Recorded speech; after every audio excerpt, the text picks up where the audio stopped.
You and Biggie got married, shortly after you guys met. Is that correct?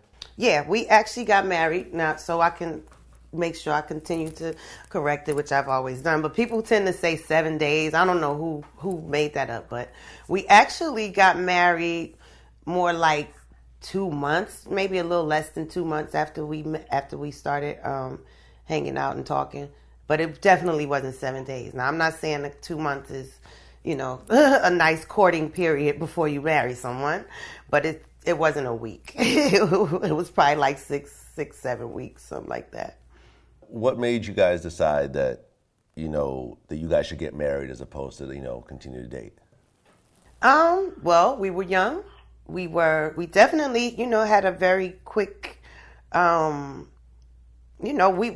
definitely fell in love very quickly.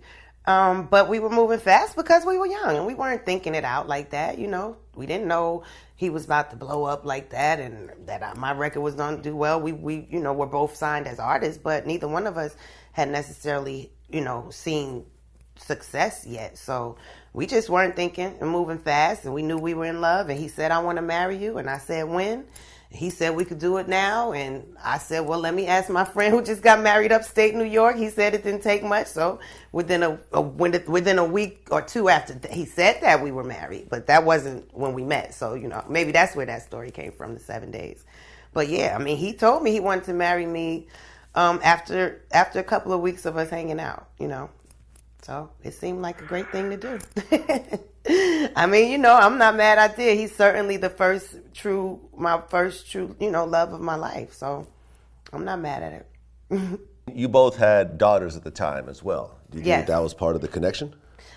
Maybe so. And, I think I can definitely say I was attracted to his, first of all, sense of humor. That was the first thing that even caught my attention about him, aside from his confidence, because I didn't know this guy. We met at a photo shoot, and it was just him, myself, and Craig Mack and Puff there. And I think we were waiting for Total to see if they were coming. I don't know. But by the time we started shooting, he had struck up conversation. He saw me looking at some photos I had just got developed, and it was like maybe my daughter's birthday party, I think. And he asked, he had jotted my number down, and I didn't know it off the little envelope from the photo place. So by the time we left the photo shoot and he asked me could I drop his friends off, him and the guys off to Brooklyn, he had already taken my phone number. So I didn't know that until he got out the car. And I think also he was a little intrigued by the fact that he saw me at this photo shoot with Hurricane G, who at the time was down with the Hit Squad, Eric Sermon's daughter's mom. She was a good friend of mine, and she had come with me to this photo shoot. So he probably was like, well, now how does she know her? Because he knew Gloria from Brooklyn, but I'm from Jersey, a church girl. You know what I mean? So he was probably trying to figure out my connection as well. But before, the industry, Redman and I, were really cool. So I knew Red already. So that's how I knew Gloria. So Big was probably like, dang, she knows her way around Brooklyn. She knows her. So he just was striking up conversation, and I think he was probably attracted to the fact that I kind of, from what it seemed to him, obviously had something going on for myself. Like even aside from being a signed artist to Bad Boy, he said he used to see me at the studio, but he thought I was somebody's, a session singer or something. But all that time I was, writing songs. Puff had me working on Mary's My Life album, Usher's first album, and a few other projects before my first album started being recorded. So he kind of saw that I had a little hustle and grind in me and had my little car, and we were cracking jokes the whole way to Brooklyn. So when I dropped him off, he told me he was going to call me, and I didn't, I ain't give him my number, but he called me later on that day. So he had taken my number. So I thought that was pretty cute, and that kind of was flattering and attractive.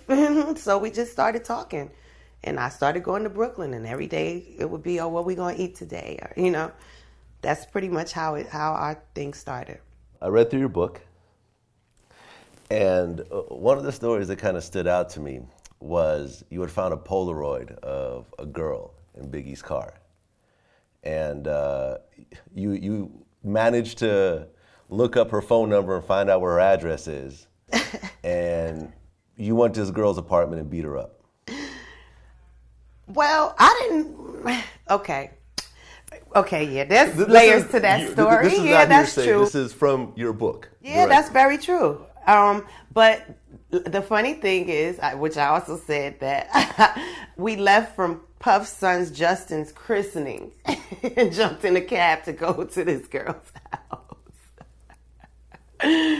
Oh boy. But yeah, that was my wild and crazy days. Yeah, that's very true. But it wasn't by myself. And I didn't go and put the schmurder on the girl or nothing. I actually had some accomplices, and we didn't probably even really hit her that much. I think it was just the whole scaring. That was just out of line. I ain't about to sit here and say that was cool to do at all. I mean, I know that was so out of line. I've done so many, especially in that few year period right there with this guy Big. I definitely did some things that I'm like, what was I thinking? Like, with, some near-death situations. Like, somebody could have done anything to me. What was I doing? I was just a little too bold, a little too bold when it came to that man in my heart. But, you live and you learn. And thank God I knew then it was wrong. I knew that it was something that I would certainly have to, deal with karma. On. And, I think knowing that and embracing it and getting past it and knowing that I would never do most of those things again, But yeah, that was pretty crazy. But I just wanted to show him because he used to do stuff like that to me and my platonic friends, or just because. So, it was kind of a tit for tat type of thing. Oh, so Biggie beat up some of your male friends? Well, he didn't, but he actually one time, which is also in my book, one of my friends that I knew from church, and he lived in our neighborhood when we finally got our apartment in Brooklyn. And he knew I knew a lot of people from church over there, but I think we had an argument about something else. And this one day I was going to pick my daughter up from the babysitter in Brooklyn around the corner from me and Big's place, and my friend from church who hadn't seen me since China was born, he saw us and he was like, "Oh my God, let me see the baby." Da, da, da. So we're just outside of the babysitter's building talking, and he's holding China, and Big drives by with his homeboys. And just because we were already, kind of pissed with each other. We had an argument probably before I left the house. I don't even know what it was about. But he just pulled up. He asked the dude, could he hold, let me see China? He didn't say many words at all. And then before I knew it, his friends jumped out the car and started beating my friend up in the middle of the street in Brooklyn. I was so embarrassed. And I felt horrible because, I know Big didn't do it because he thought there was something going on with me and the guy. He just did it because, yeah, I was really mad. I was so mad at that. And embarrassed again, like I said, because I'm like, oh my God, this is crazy. I do not need the church to be talking about this. But, I actually helped him. I took him back to our apartment so he could get a towel and stuff because he was bleeding and everything. And I just felt bad, and I just said, I just apologized profusely to him, and, that was it. That's probably the last time I saw him. Crazy in the book, time. You also talked about the situation where you actually walked in on Big in a hotel room and he had a girl there and you beat the girl up that time. That time I definitely did lay hands. I did. And I didn't walk in. I didn't, she opened the door. So I just immediately started hitting her because I already knew something was up because, he gave himself away by calling me to tell me I'm not going to be in my room. I'm letting such and such. Like, come on, kid. You know good and well that does not sound convincing. What are you? And I'm in another state. So, of course, I had to call my homegirl and ask her to watch my daughter. I had it all mapped out. I'm like, it's a 6 a.m. flight going to Virginia Beach.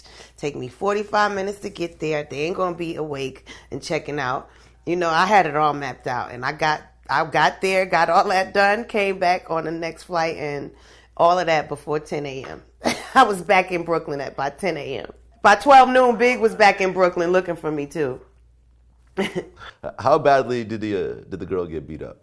I don't know, because I didn't really stop. I didn't stop for a second. I just was going in and looking at him every once in a while. I look at him, and he's just sitting on the bed shaking his head. That's when he was like, I didn't even fuck her. That's why I was like, you should have.